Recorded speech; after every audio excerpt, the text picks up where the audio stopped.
y es un placer estar una vez más colaborando con Educa. Sabemos de que Educa es una herramienta necesaria, en verdad, muy, muy necesaria para hermanos que no tienen la posibilidad por trabajo, por tiempo, etcétera, de acceder a estudios más formales. Así que nos sentimos contentos de poder estar apoyando. Así que vamos a hacer todo lo posible para poder tener una buena clase hoy. Y mientras esté haciendo la clase, si ustedes quieren hacer una pregunta, lo pueden hacer con el audio o lo pueden hacer con el chat. Regularmente lo hacen con el chat, pero yo no tengo ningún problema en que lo puedan hacer bien. ¿Se escucha bien el audio? Porque estoy utilizando otro computador ahora, así que ¿sí? ¿Se escucha bien? Súper, qué bueno. Bueno, también presentarles a Cristian. Él ya ha estado en contacto con ustedes durante la semana pasada. Cristian Araya es uno de nuestros alumnos en el Seminario Teológico Presbiteriano y también es mi asistente en esta clase y en las materias de Educa. Él es el que va a estar respondiendo las preguntas de ustedes. Si hay alguna pregunta que él necesita responder en relación a la materia, seguramente me va a preguntar. Pero él está encargado de todo lo que es lo administrativo de esta clase, ¿sí? El tema de los foros, trabajos y todo eso. Así que si no les respondo yo, les va a estar respondiendo él. Así que no sé si Cristian quiere decir algo en este rato. ¿No? Ok. Si vas a decir algo al final, me avisas. Muy bien, hermanos. ¿Cuántos somos aquí? ¿Son 3? ¿O hay más? ¿Son 5? Somos 5. Entonces hay 3. Yo me imagino que... ¿Cuántos son en esta clase, Cristian? ¿Sabes? ¿No? ¿No sabes? Pensaba que eran más. Bueno, sí, bueno, ahí se unieron Luis Mangui, otra vez, Luis Mangui, te tenemos aquí desde el norte. Qué bueno verte otra vez por aquí. Bueno, vamos a comenzar. Bueno, poiménica tiene que ver con la palabra poimen, viene del griego obrero, y se relaciona al trabajo pastoral, a todo lo que tiene que ver con vocación pastoral. Y por eso cuando nosotros comenzamos a hablar acerca de poiménica, nosotros rápidamente lo tenemos que relacionar con Cristo. Y ese es el punto de partida. Porque nuestra vocación efectivamente surge a partir de la vid, surge a partir de una vivencia y una experiencia con Cristo y en Cristo. Entonces, cuando nosotros pensamos en nuestra vocación, tú puedes tener mucho talento, tú puedes tener buenos dones, una buena teología, buena dicción, habilidades, pero la vocación cristiana no es sustentable a lo largo del tiempo y no es sustentable en cuanto a la calidad de nuestro ministerio. Y ni siquiera digo cantidad, porque tú puedes engañar por mucho tiempo a mucha gente, pero no puedes engañar al Señor, y es justamente ahí donde el tiempo es tu peor enemigo, porque en el tiempo te vas dando cuenta que eres más esclavo de ti mismo cuando no te conviertes en esclavo de Cristo. Entonces, esto es lo que muchas veces a muchos pastores o a muchos obreros o líderes los ha llevado a puntos de frustración y a puntos de desesperación en el ministerio, y es justamente porque no partieron por el principio, valga la redundancia, que todos tenemos que comenzar desde el principio, y justamente esta materia busca hablar en principio de cómo es o cómo está situada nuestra identidad en Cristo.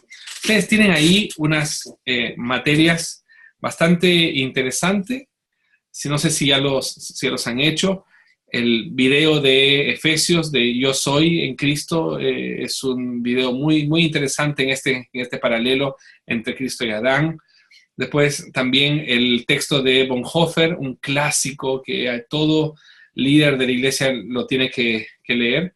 Y finalmente esta participación en el foro, la importancia de nuestra identidad en Cristo para la vocación cristiana.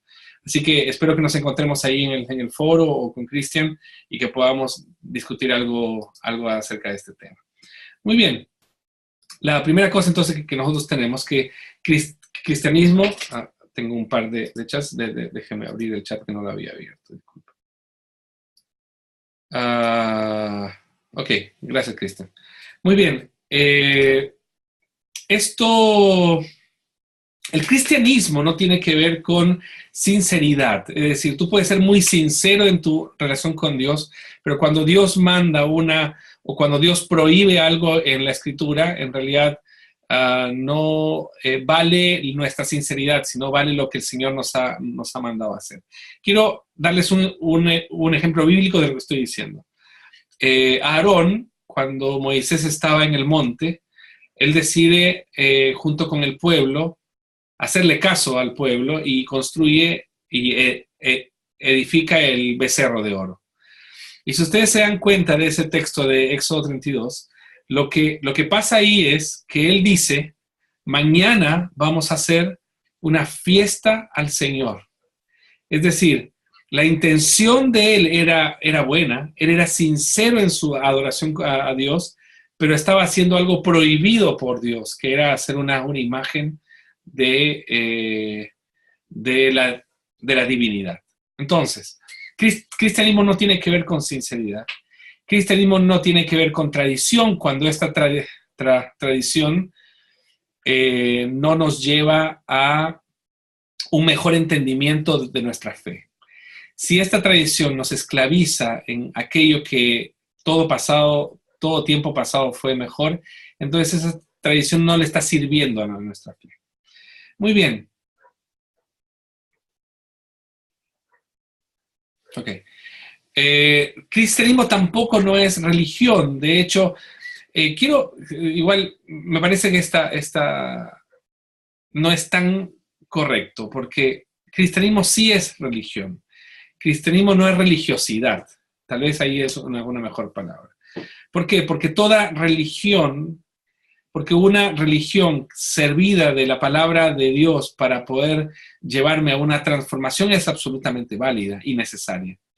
Pero cuando una religiosidad no me permite entender nuestra relación con Dios a partir de una relación de libertad y una relación familiar, una relación personal, entonces se convierte en algo tóxico para nuestra vida. Cristianismo tampoco no es creer, o para decirlo mejor en buenas palabras, cristianismo no es tener fe necesariamente. ¿Por qué?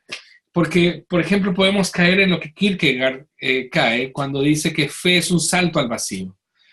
Y para nosotros, la fe no es un salto al vacío. La fe es creer que si yo salto, está Dios ahí.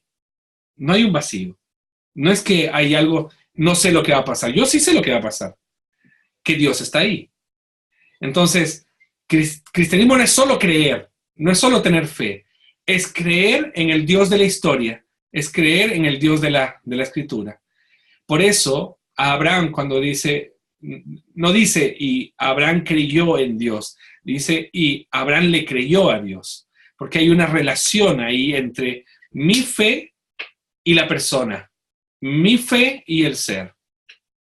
Cristianismo tampoco no es participación. Cuando yo más participe de la iglesia, entonces más cristiano o más creyente yo soy. Porque yo siempre le digo a la gente de mi iglesia esto, ¿cuánto tiempo estás aquí en la iglesia? 10 años, 5 años, 10 años, 20 años. 30. Entonces, si estás 30 años, eres 30 años más parecido a Cristo. Porque cristianismo no es participación, cristianismo principalmente es transformación. No hay cristianismo sin transformación, de hecho. Entonces, el cristianismo tampoco es herencia, sino es una experiencia. ¿Por qué les digo eso? Porque nosotros a veces tendemos a entregar una imagen a las personas en relación a que el cristianismo podría ser un sistema de reglas en el que yo cumplo, y si yo cumplo todo esto, entonces yo tengo el favor de Dios. Es interesante porque la Biblia no plantea en ningún caso eso. De hecho, Dios no mandó un sistema de reglas para salvarnos, sino que mandó una persona. Por lo tanto, no es un sistema de reglas. Tal vez es un sistema o más que un sistema, es un conjunto de virtudes que se ordenan a partir de un sistema virtuoso que se llama reino de Dios, y que funciona solamente a partir de las personas que han sido transformadas por él. Eso es lo que no entendió el joven rico, por ejemplo. El joven rico dijo, yo ya cumplí los 10 mandamientos, estoy listo. Y el Señor le dice, bueno, ¿cómo está tu corazón? El Señor Jesús lo cachó al tiro y dijo, ¿cómo está tu corazón? Entonces le dice, ve, entrega aquello que es un ídolo en tu corazón. Renuncia a ese ídolo de tu corazón. Y el compadre fue y se fue triste. Entonces, ¿por qué? Porque el cristianismo no es un sistema de reglas. ¿Saben por qué? Nosotros no sabemos muy bien, ustedes deben ser líderes en sus iglesias, o hermanos que están hace mucho en sus iglesias. Y yo les puedo decir eso, ustedes y yo no sabemos muy bien el libreto. Sabemos cómo hacerla. Sabemos cómo mentirle a la gente. Sabemos qué decir, hermano, que el Señor le bendiga. He estado orando por usted durante la semana. Mentira. Nosotros nos compramos la idea de la proyección. Proyectamos una imagen, pero en realidad el cristianismo no pasa por un sistema de reglas, sino pasa por un encuentro constante con nosotros mismos y con la frustración de que el peor enemigo de nuestra espiritualidad somos nosotros mismos. Y que por más reglas que hagamos, por más diezmos que entreguemos, por más ordenados que seamos, incluso en el ministerio, por más ordenados que seamos, si no hay una transformación de nuestro corazón, la cosa va a terminar siendo una gran frustración para nosotros. Por eso, el llamado comienza con nuestra identidad en Cristo. El llamado comienza cuando yo respondo la pregunta, ¿quién soy yo? ¿Y quién es Cristo? Que yo soy Adán y Cristo vino a sustituir esto que yo hice mal y que yo sigo haciendo mal. Por lo tanto, yo no puedo vanagloriarme de nada que ocurra en mi ministerio, porque si hay algo bueno que pasa en mi vida, entonces ese es Cristo que está haciendo su obra en mí. Y si hay algo malo, ese soy yo. Entonces, cuando el texto me plantea, o mejor dicho, este tema me plantea el tema de cómo yo soy cuando nadie me ve, ahí es donde surge las grandes crisis de la vocación. Las grandes crisis de la poiménica surge ahí. Cuando yo me doy cuenta de quién soy yo cuando nadie me ve. Cuando ya no hay reglas. Cuando ya no hay órdenes. Solamente estamos el Señor y yo. Entonces, ¿qué es lo que ha pasado con nosotros en el cristianismo? Que en lugar de transformación hemos encontrado la manera de enmascararnos. Muy bien, déjenme. Ese fui yo, ¿sí, no? Ya, ahora sí, ya lo cerré. Muy bien. Bueno, justamente enmascararnos, aprendernos el libreto, nos hace ser esclavos de nosotros mismos, esclavos de nuestras rutinas, esclavos de nuestra teología, esclavos de nuestra tradición, esclavos de nuestra herencia, esclavos de nuestro pecado, esclavos de nuestra proyección de santidad, esclavos. Entonces aquí no se trata de portarse bien, no se trata de ser el cristiano del mes o el cristiano del año, sino se trata de vivir en Cristo. Es nuestra satisfacción en Cristo, es nuestro vínculo con Cristo lo que hace que mi llamado tenga más sentido cada día que pasa, aún en los peores sufrimientos, aún en los peores rechazos. Nuestra satisfacción, nuestra plenitud y nuestra vida está en Cristo. Por eso Juan también lo planteaba así, ¿no? Yo soy la vid y ustedes son las ramas.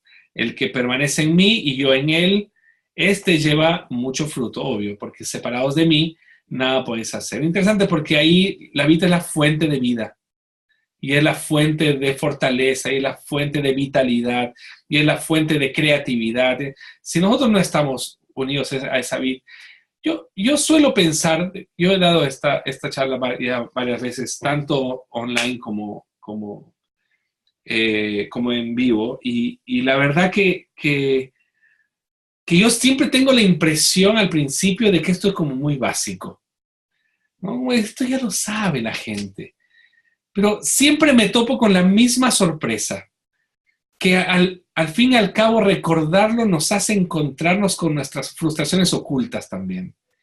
Esto de, ¿por qué estoy haciendo esto? ¿Por qué me estoy capacitando? ¿Por qué estoy empeñado en saber más? ¿Qué es lo que yo quiero cubrir? ¿Quiero aprender más porque quiero servir mejor al Señor? Bien. ¿Quiero aprender más porque si yo no aprendo, entonces estoy en desventaja frente a otros? ¿Quiero aprender más porque de alguna manera puedo cubrir con el conocimiento algunos vacíos que yo tengo en mi vida, etcétera? Ahí es donde nos damos cuenta que nuestra única satisfacción siempre será Cristo, siempre será Jesús. Y volver a Él es uno de los más lindos desafíos que la vida nos entrega. Entonces Jesús dice, yo soy la vid, Jesús es el autor y consumador de nuestra fe. Entonces Hebreos 12:2 también nos dice, puesto los ojos en Jesús, el autor y consumador de la fe. Entonces ahí él dice, Juan dice, vosotros son los pámpanos. ¿Y por qué lo planteo así? Porque eso quiere decir que es el resultado es el resultado de un reinicio y no de un injerto, ¿no? Cuando nosotros queremos plantear nuestra vocación desde nuestra identidad, tenemos que plantearnos desde la idea del reinicio y no desde la idea de sumarme. Algo de eso yo conversaba con los hermanos del domingo, ¿no? La religiosidad es que yo tengo, por un lado tengo mi familia, por otro lado tengo mi trabajo, tengo mi vocación, tengo mis dificultades, no, es así como en clasificado. ¿Qué es lo que hace la religiosidad? ¿Qué es lo que hacemos nosotros muchas veces? Traemos a Dios o le pedimos a Dios que Él venga a solucionar el caos de mi familia, a solucionar el caos de mi trabajo, a solucionar el caos de mi iglesia, a solucionar el caos de mi enfermedad, a solucionar el caos de mis tristezas, etc. Nosotros le pedimos a Dios que venga, ¿cierto? Y es interesante porque Dios nos dice, yo no voy a actuar siempre con milagros. Mi mayor milagro es iluminarte. Mi mayor milagro es que tú brilles. Mi mayor milagro es que tú seas luz del mundo. ¿Por qué? Porque eres tú la respuesta mía a tus peticiones acerca de las circunstancias en tu casa, acerca de las circunstancias de tu trabajo, en la iglesia. Nosotros somos el poder de Dios que se moviliza. Nosotros no oramos para que Dios se mueva. Dios ya se está moviendo y lo hace a través de nosotros. Por lo tanto, no es un injerto, es un reinicio que nos hace brillar. Entonces, no es que, y eso hace falta hoy, no es que, Señor, manifiéstate en mi iglesia con milagros, Señor, necesitamos que tu presencia descienda y necesitamos, Señor, que demostrarle al mundo que tú eres verdadero. Qué ilógico eso. Y Dios dice, ¿por qué tengo que demostrar? Si yo soy el único Dios. Yo no estoy en una lucha con dioses pequeños, donde les tengo que demostrar, o dioses falsos, que tengo que demostrarle a ellos que yo soy verdadero. Esa no es la propaganda de Dios. La propaganda de Dios somos nosotros. La propaganda de Dios eres tú que dices que quieres ser un líder de la iglesia, un ministro del Señor. Tú eres la propaganda de Dios. Es a través de ti que Dios va a hacer una obra particular, especial en la vida de tu iglesia. Y ahí está la responsabilidad del pastor. Y ahí está la responsabilidad del obrero cristiano. Cuando se da cuenta que soy yo el que Dios está utilizando como instrumento. Y no es que yo le digo, vengan a mirar la cruz. No, bueno, yo siempre digo esto, es como, ¿quieren creer que Cristo es real? Mírenme a mí. ¿Quieren ver que Dios es verdadero? Bueno, mírenme a mí. Pablo dijo eso, Pablo entendió bien eso cuando dice, sed imitadores de mí como yo lo soy de Cristo. Ya no vivo yo, sino Cristo vive en mí. Entonces, es comenzar de nuevo, porque Caleb no hay caso, Caleb no es. Hay que reiniciar esto, para que efectivamente yo no sea un recipiente de la bendición de Dios, sino que sea una manguera, un instrumento, donde por ahí pase la gracia de Dios. En ese sentido, entonces, el obrero cristiano, el ministro del Señor, el llamado por Dios para servirle, lleva fruto.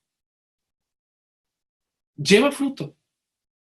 Ese es uno de los lindos desafíos. Si no lleva fruto, no es porque no te estás esforzando lo suficiente. Si no llevas fruto es porque no estás cerca de Jesús. Si no llevas fruto es porque la fuente no es Jesús. Yo quiero desafiarlos con eso. Porque a partir de ahí surge la cuestión. Cuando yo comienzo a darme cuenta que cuanto más cerca de Jesús, cuanto más incorpore a Jesús, cuanto más me ilumine Él, entonces más evidente será que Dios está glorificando a través de mí. Por eso pongo ahí en la diapositiva, si algo bueno surge de nosotros, no hay mérito en el fruto, sino en la vid que es la fuente. Si hay algo bueno es Cristo. Si hay algo malo, ese soy yo. Por eso el texto dice, ya no vivo yo, sino Cristo vive en mí. Entonces, el carácter cristiano es producto de toda una vida. Por eso está bueno eso, ¿no? De que el que tiene 3 años en los caminos del Señor o 2 años, está bien, es un bebé, no hay, a veces va a orar equivocadamente, o sea, va a orar equivocadamente, no. ¿Va a orar con las palabras no apropiadas? Claro que sí. Pero no hay oración incorrecta o correcta. Hay oración más inmadura y oración madura, en realidad. Y así también con la predicación, y así también con la consejería, y así también con la visitación. Es producto de toda una vida. Vamos aprendiendo. Vamos siendo moldeados por el Señor. Por eso, yo creo que sí hay un proceso de transformación.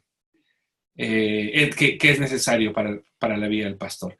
Cuando a mí me toca conversar con pastores amigos, algunos mayores que yo, y comparten sus frustraciones, muchos de ellos son frustraciones de la familia, algunas frustraciones del ministerio, de las iglesias. Y rodeamos y siempre llegamos al mismo punto. En algún punto, la relación con Cristo entró en un piloto automático. En algún punto él ya sabía qué es lo que la Biblia le iba a decir.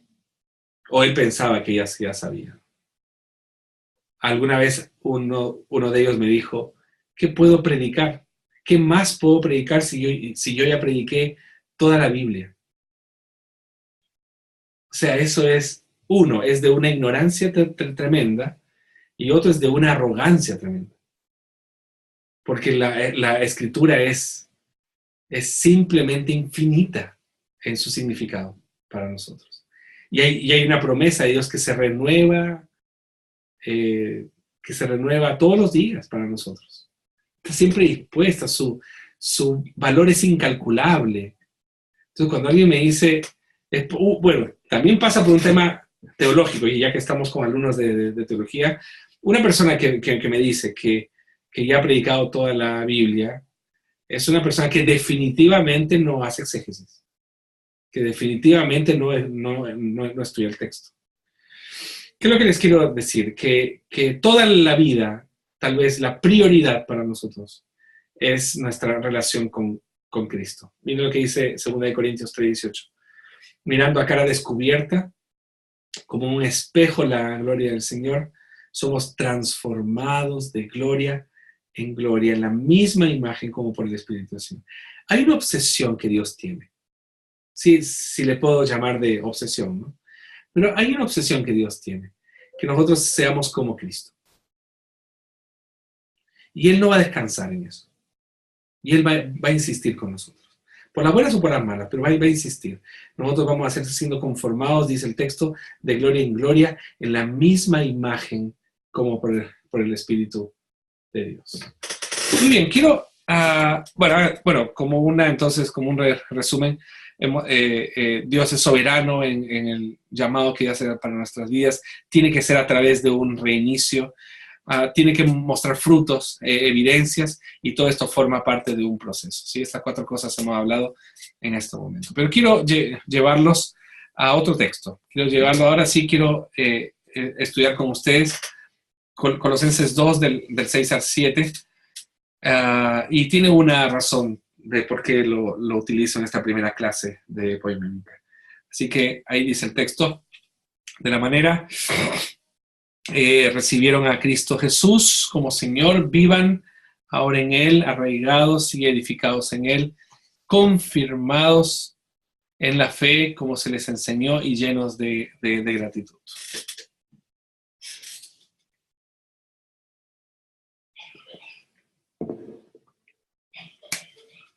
En el versículo 5, no está ahí, así que están obligados a ir a buscarlo en su Biblia. En el versículo 5 dice, hay 2 palabras que utiliza el apóstol Pablo, que lo felicita por su fe, por la firmeza de su fe y su buen orden en su vida cristiana. Eso es algo muy, muy interesante. Porque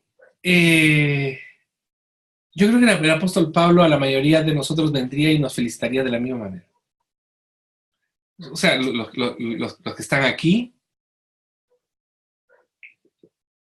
yo no los conozco, me parece gente muy simpática, pero yo creo que somos personas que justamente al estar aquí mostramos la firmeza de nuestra fe, ¿no? Ahí apareció uno más, gente simpática, bonita, ¿cierto? Y mostramos aquí en esto de que estamos con la firmeza de nuestra fe y somos gente ordenada, imagínense, somos gente que estamos estudiando teología, estamos ordenando nuestras prioridades para eso. Pero el apóstol Pablo dice, ustedes pueden tener firmeza de su fe, pueden tener buen orden, pero hay algo que ustedes no pueden olvidar, que esto se trata de vivir en Él, de andar en Él, y es constante esto. Esto es todos los días y continuamente. Y les presenta cuatro verbos. Ya lo han captado, ¿cierto? 4 verbos. El primero es arraigados. El segundo, edificados. El tercero, confirmados. Y el último, agradecidos. Dice llenos de gratitud, pero uno lo traduce por agradecidos. Así que vamos a ver uno por uno. El primero, arraigados.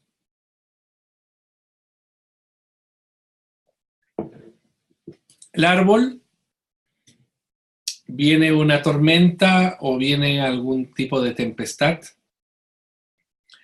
Y si el árbol no tiene buenas raíces, el árbol se nos va, ¿cierto? Entonces, ¿de qué depende de que el árbol no se mueva? Puede moverse, pero ¿de qué depende de que no se vuele? Es la raíz. Entonces, es interesante que hay que definir cuál va a ser nuestra raíz. En el ministerio, en el ministerio la cosa es pesada a veces. La cosa es pesada a veces. Entonces ahí nosotros tenemos que definir qué es lo que sustenta mi fe, qué es lo que sustenta mi vocación, qué es lo que sustenta mi llamado. Entonces, mi llamado no lo sustenta ni mi carisma, ni mis dones, ni mi iglesia, ni mi tradición, ni mi teología, ni mi buena conducta, ni mi obediencia, etc. Ni mi experiencia tampoco. Lo que sustenta y lo que no permite que yo simplemente sea arrancado es el amor de Cristo, que no cambia. Es el profundo, dinámico y poderoso amor de Cristo que no cambia. Entonces, cuando nosotros tenemos esta seguridad de decir, Señor, tu amor no cambia. Tú no cambias. ¿Se acuerdan del texto de Romanos 8, cierto? No hay nada ni nadie que me podrá separar del amor de Dios, que es en Cristo Jesús. Ni lo alto, ni lo profundo, ni vida, ni muerte. Nada me puede separar del amor de Dios. Entonces, mi llamado, mi vocación cristiana, no está basado en lo que yo soy, sino en lo que Dios es. Esa es la verdadera razón de por qué permanecemos, de por qué estamos aquí. ¿Por qué yo pongo espiritualidad de jardinero? Porque muchas veces nosotros no crecemos en nuestros ministerios, en nuestra vida cristiana, porque estamos en un macetero y no permitimos que las raíces del amor de Dios se expandan mucho más profundo en nuestras vidas. Y lo estamos empaquetando en una teología, empaquetando en un sistema de reglas, empaquetando en un sistema tradicionalista, y no permitimos que el amor de Dios sea profunda en nuestra vida. Por eso digo que muchas veces nosotros tenemos una vocación o una espiritualidad puse ahí de jardinero, pero es macetero. Ahí está mal eso. O sea, es una espiritualidad de macetero. Está mal escrito ahí. Es una espiritualidad de macetero. Entonces, claro, hay mucha frustración, gente, hay mucha frustración.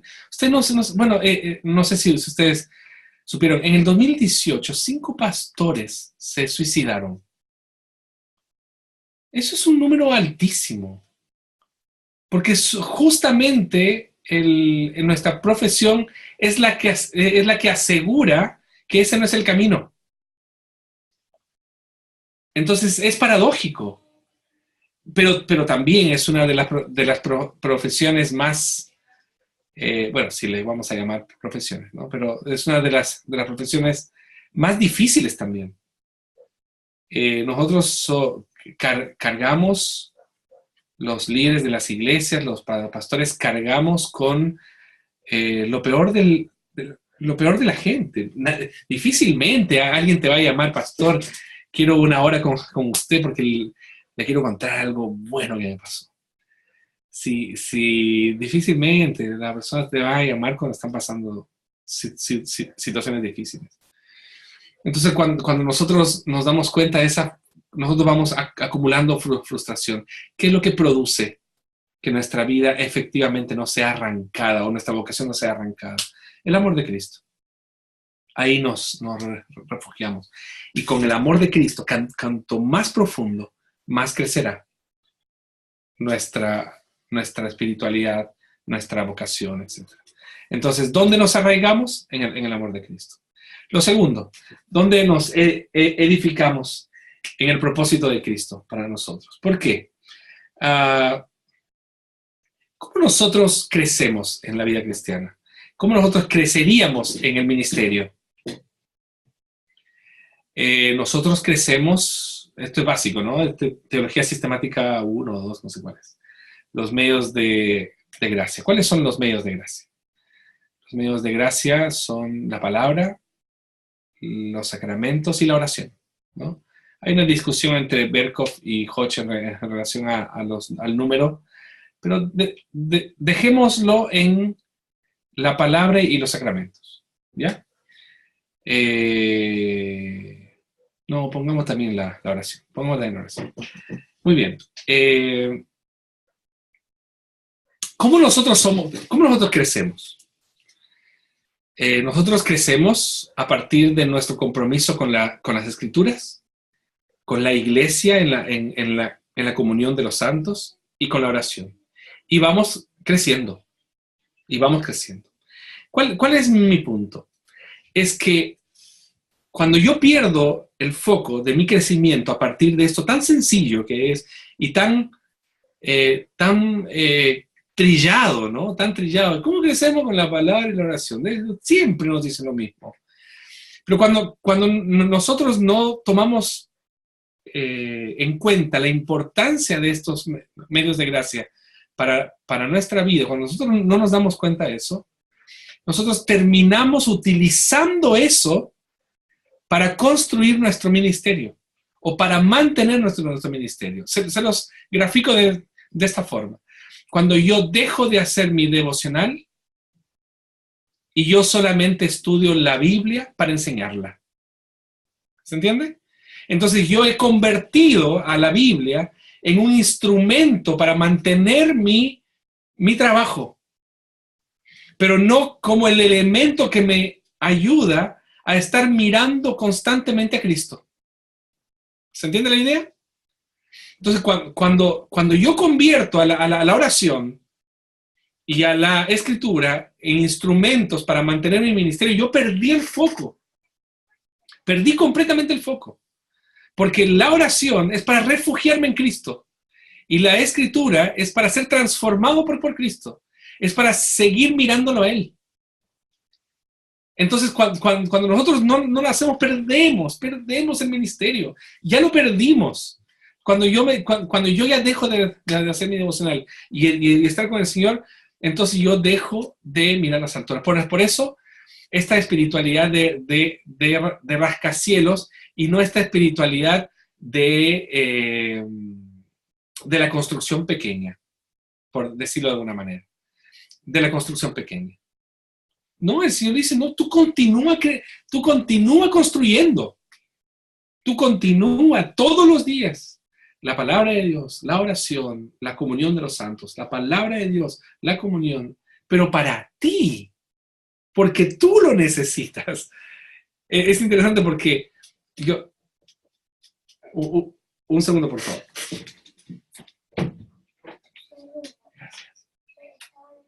Gracias, mi amor. Te amo. Chao. Mi hija trayéndome mi celular. Ok, seguimos. Entonces, no sé dónde estoy. ¿Estaba? Ah, ya, eso. Sí.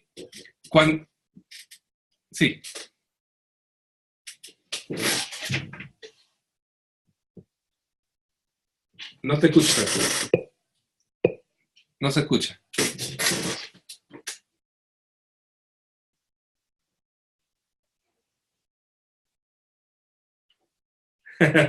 No se escucha. No, nada. ¡Ay, qué lástima! O si no, escríbalo, o mientras yo sigo hablando, siga descubriendo ahí el micrófono. Y me interrumpe nomás. No hay ningún problema, ¿ya? Entonces, cuando esa construcción pequeña debe ser reemplazada. Ahí está, le está haciendo el dibujito con peras y manzanas, ahí. Bueno, tiene que ser reemplazada por una construcción mirando las alturas. Colosenses 3:2 nos habla de eso. Dice, ustedes tienen que estar preocupados mirando a las alturas. Las cosas de lo alto, dice. Y no está hablando ahí de cosas, no, está hablando de esas cosas que nos permiten estar más conectados con el cielo que con nuestra pobreza pecaminosa. La comunión de los santos, Gonzalo, es, vamos a explicar punto por punto. Sí, eso es parte de Queridos Apóstoles. Los santos son los separados por Dios para ser sus hijos. Santo en la Escritura es separado. Entonces, los santos son los hijos de Dios, separados por Dios para ser de Él. Es decir, su pueblo. Entonces, cuando dice la comunión de los santos es cuando el pueblo de Dios se reúne y practica el aprendizaje de la palabra de Dios, los sacramentos y todo eso. Entonces, la comunión de los santos es el momento en el que el pueblo de Dios se reúne en torno a su fe común. Por eso es comunión de los santos. En el Antiguo Testamento lo hacían en las fiestas, en la fiesta de Pascua, de Pentecostés, del pan sin levadura. Ellos salían de sus casas y se iban a Jerusalén para la comunión de los santos. En el Nuevo Testamento se reunían en casas para la comunión de los santos. En la historia de la iglesia, nosotros separamos el domingo para juntarnos en la comunión de los santos, en ese sentido. Pero eso, uno al final termina hablando y muchas veces algunas palabras no son comprendidas. Así que gracias, Gonzalo, por preguntar.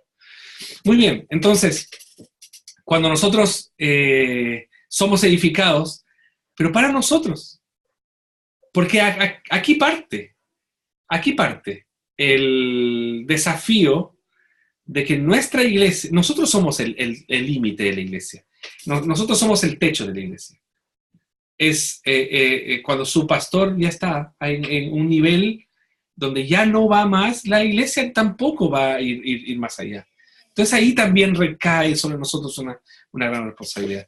Gabriel dice que Pablo en varias de sus cartas saluda a los hermanos llamándolos de santos. Justamente, llamándolos de santos porque son separados por Dios, no porque son gente perfecta o sin error, etc. Muy bien. Arraigados entonces, edificados. El tercero, confirmados.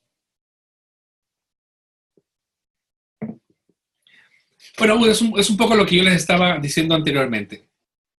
¿Cómo yo confirmo que mi fe es verdadera? ¿A través de milagros? Rápidamente les digo que no. Yo confirmo que mi fe es verdadera a través de mi testimonio. Y en el apóstol Pablo, con Timoteo, le dice que esto es parte de su fe aprendida. De hecho, a los colosenses les dice exactamente lo mismo. Si ustedes ven el texto, dice, confirmados en la fe como se les enseñó. Entonces ya no es la fe salvadora, ahora es la fe operante, la fe que se desarrolla, la fe que se ejercita. Entonces cuando el texto dice, tú ya tienes fe, pero tienes que ejercitarla. Este domingo prediqué en la iglesia sobre ocupados de nuestra salvación con temor y ocupados de vuestra salvación con temor y temblor. Y yo les decía a los hermanos que la palabra que se utiliza ahí en el original es no dejen por la mitad aquello que Dios en Cristo ya ganó en la cruz. Es decir, continúen ocupándose hasta porque nuestra salvación es el punto de partida, no es el punto de llegada. A partir de ahí comenzamos un proceso que en la teología sistemática y el apóstol Pablo lo llama de santificación, el constante abandono del pecado en dirección a Dios para ser más parecidos a Cristo. Esa es la santificación. Entonces, cuando el texto dice, ¿cómo confirmamos nuestra fe? Con mi testimonio. Yo confirmo mi salvación cuando comienzo a poner en práctica aquello que voy aprendiendo.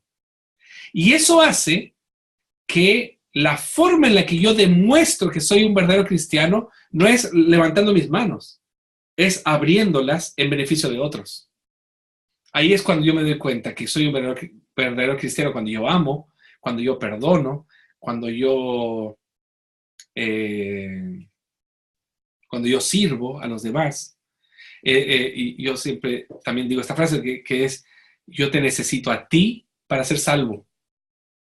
Porque si no te tengo a ti, yo no puedo comprobar lo que Cristo ha hecho en mí. ¿Se entiende? La fe se vive en comunidad. No se vive solo, eso no existe. En el cristianismo, la fe en soledad no existe. La fe en solitario no existe. Eso siempre se vive en comunidad, con todo el riesgo que eso significa. Porque es exhórtense, perdónense, sírvanse, ámense, todo. Tiene que ver con un vínculo. Por eso, ¿cómo yo confirmo con una espiritualidad de manos abiertas? no cerradas para mí, sino de manos abiertas, que se traduce en buenas obras. Porque el cristianismo o la cultura evangélica, muchas veces nos hemos restado esta palabra buenas obras como que nos suena católico, ¿no? La buena católico, el tiro, ¿no? Pero en realidad nuestra fe es una fe de buenas obras. De hecho, Santiago dice, no existe fe sin buenas obras. No existe, no hay, eso no es un binomio que se juntan, es una sola cosa. Cuando yo estoy expuesto a Dios, entonces la forma en que se muestra eso naturalmente es con las buenas obras. Pablo dice en Efesios, que esas obras ya están preparadas de antemano para que anduviésemos en ellas. Entonces, cuando hablamos de nuestra fe, la tenemos que relacionar con buenas obras. No la relacionamos con nuestra canción a Dios, no la relacionamos con nuestra adoración, no la relacionamos con levantar las manos. No. Nosotros confirmamos nuestra fe con nuestras buenas obras. Entonces, ahí está donde está el valor del llamado pastoral. ¿Dónde confirmo yo mi llamado? En las cosas que yo puedo hacer para el Señor. En las cosas que el Señor me permite a mí hacerlas para Él.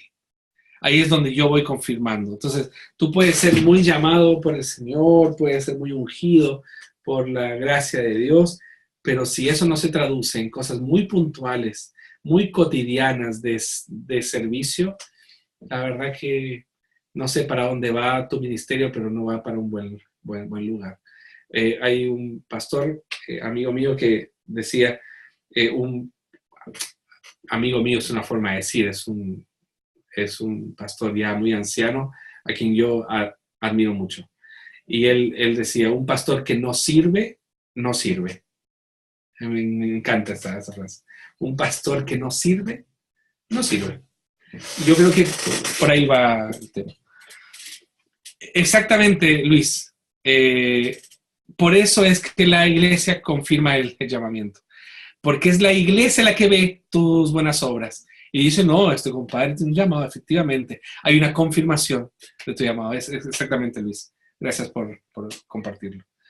Y Tamar Jaramillo, que ya lo hemos tenido en otras clases, dice, bendiciones, profesor, perdón por la tardanza, acabando de llegar al trabajo. Ningún problema. Al contrario, qué bueno que estás aquí. Aunque me lo escribió en privado, pero ya se lo leí para todo el mundo. Muy bien. Y el final, agradecidos. Arraigados, edificados, confirmados y agradecidos. Es interesante porque el texto no dice, sí, denle gracias al Señor. Lo que el texto dice es llenos de gratitud. Hay otras versiones, incluso en el original, está la idea de la explosión de gratitud, ¿no? Que no cesa. Viene de un término similar en el griego que es como pleroma. Es como que no deja no deja de derramarse.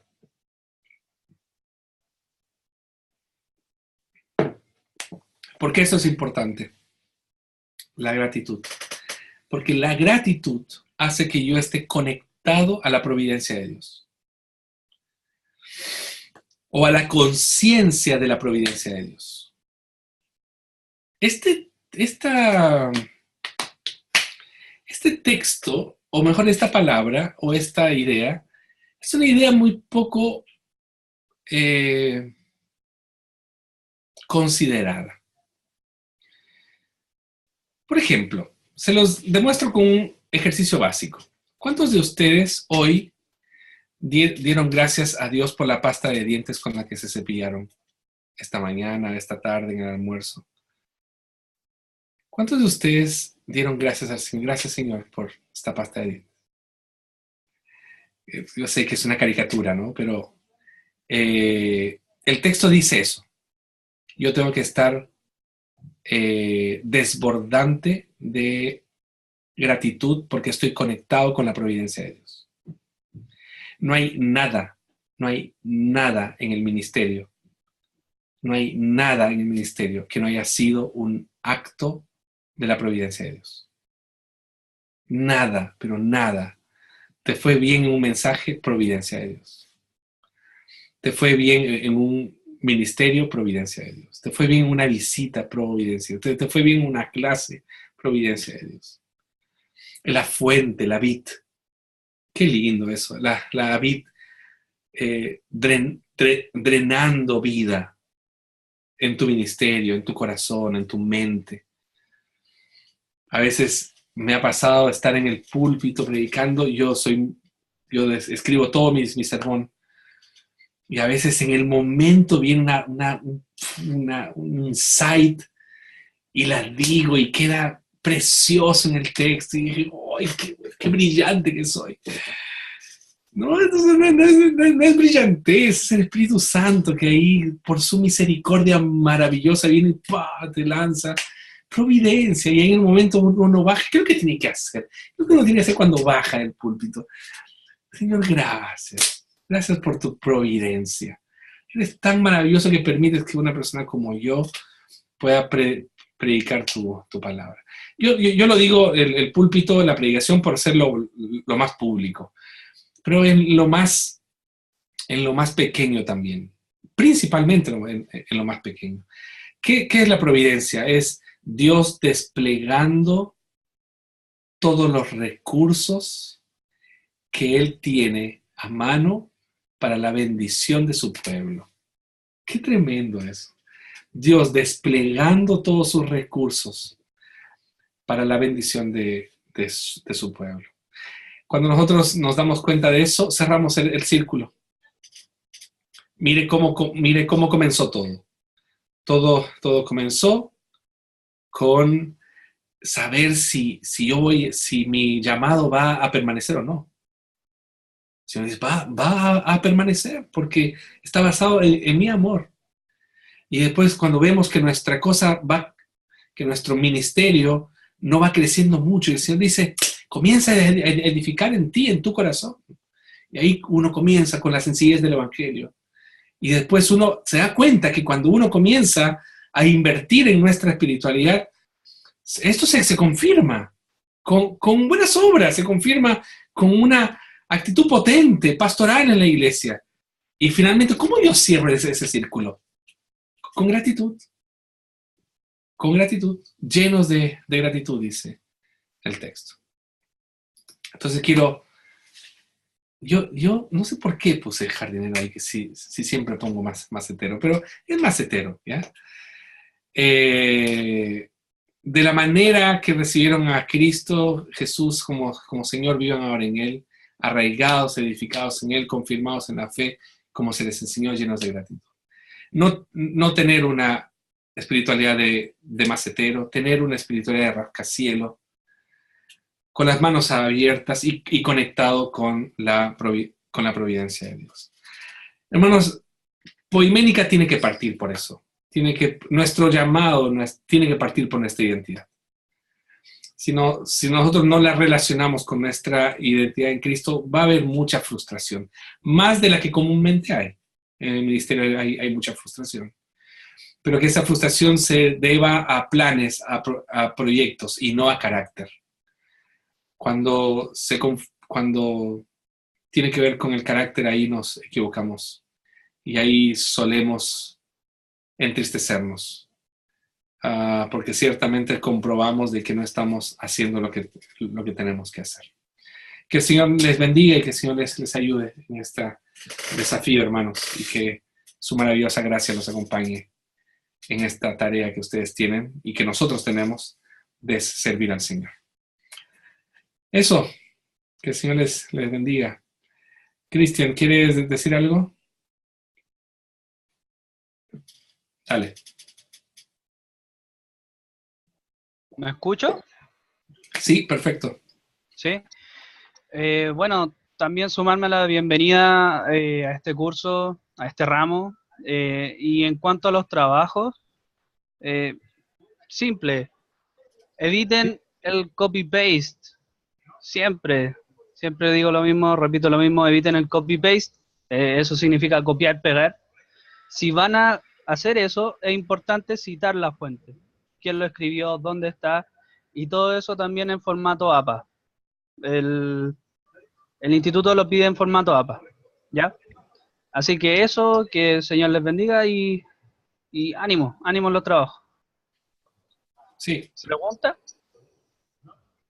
sí, dale nomás.